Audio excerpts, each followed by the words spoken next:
Hi friends, welcome back to our channel. ఎలా ఉన్నారు అందరూ బాగుండాలని అనుకుంటున్నాను.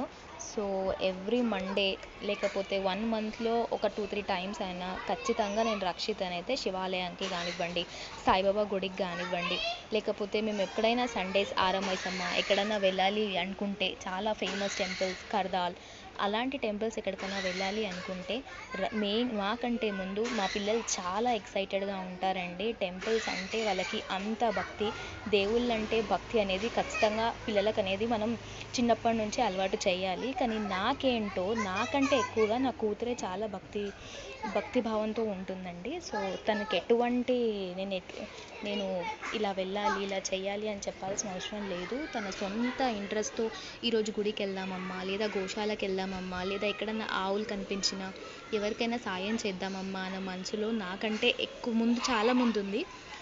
సో ఎందుకు ఇదంతా చెప్తున్నాను అంటే పిల్లలకి చిన్నప్పటి నుంచే ఖచ్చితంగా కొంచెమన్నా దేవుని భక్తి అనేది ఉండాలి. దానివల్లే చాలా మంచి బుద్ధి అనేది ఉంటుంది. సో ఈ వీడియోలో చూసినట్టయితే లక్షిత అయితే శివలింగానికి అయితే అభిషేకం చేస్తుంది. తనకి ఇలా అభిషేకం చేయడం అంటే చాలా ఇష్టం. తర్వాత మరియు ఈ గుడిలోనే గోశాల కూడా ఉంటుందండి. సో గోశాలల్లో ఆవులకి గడ్డి వేయడం అంటే తనకి చాలా ఇష్టం.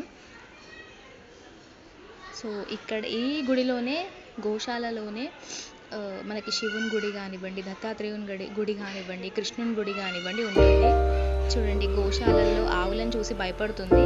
కానీ మా చిన్న పాప అయితే ఇలా కాదు, గడ్డి వేస్తుంది. తనకే చాలా ఇంట్రెస్ట్ అనమాట. గడ్డి ఖచ్చితంగా